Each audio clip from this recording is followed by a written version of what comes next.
வணக்கம்ங்க. இப்போ நீங்கள் பார்க்குறது வந்துட்டு நம்ம கிச்சனுக்கும் கார்டனுக்கும் யூஸ்ஃபுல்லான ஒரு டிப்ஸு தாங்க. இப்போ இந்த கோடை காலத்துக்கு ரொம்ப அவசியமான ஒரு டிப்ஸ் சொல்கிறேன்.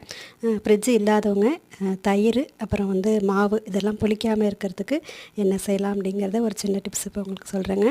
நீங்கள் தயிர் எப்போ யூஸ் பண்ணாலும் சரிங்க, மாவு யூஸ் பண்ணாலும் யூஸ் பண்ணதுக்கு அப்புறமா என்ன பண்ணுறீங்க அப்படின்னா, அதில் நல்லா நிரம்ப ஒரு டம்ளர்னு வச்சுக்கோங்களேன், ஒரு பெரிய டம்ளரால் தண்ணீர் ஃபுல்லாக ஊற்றி வச்சுருங்க. சரிங்களா? ஊற்றி வச்சுட்டு அதை அப்படியே தட்டு போட்டு மூடி வச்சுருங்க. நீங்கள் அதுக்கப்புறம் பார்த்தீங்க அப்படின்னா, காலையில் எடுத்து பார்த்தீங்க அப்படின்னா, அந்த நீங்கள் ஊற்றின தண்ணீர் பூரா மேலே இருக்குங்க. அந்த புளிப்பெல்லாம் அந்த தண்ணீர் மேலே வந்துடும். சரிங்களா? பார்த்தாலே உங்களுக்கு தெரியுது பார்த்தீங்களா? இப்போ என்ன பண்ணிடணும், அதை அப்படியே மேலால் எடுத்து இருத்துடணுங்க. அப்படியே இருத்துட்டிங்க அப்படின்னா அந்த புளிப்பு பூரா அந்த தண்ணியில் போயிடும். சரிங்களா? மாவுலேயும் சரி மோர்லேயும் சரி அதே போல் எடுத்துட்டு அதுக்கப்புறம் என்ன பண்ணணும் அப்படின்னா, இந்த தண்ணி நீங்கள் இருக்கிறீங்க இல்லையா, அதை நீங்கள் வேஸ்ட் பண்ணவே வேண்டாங்க.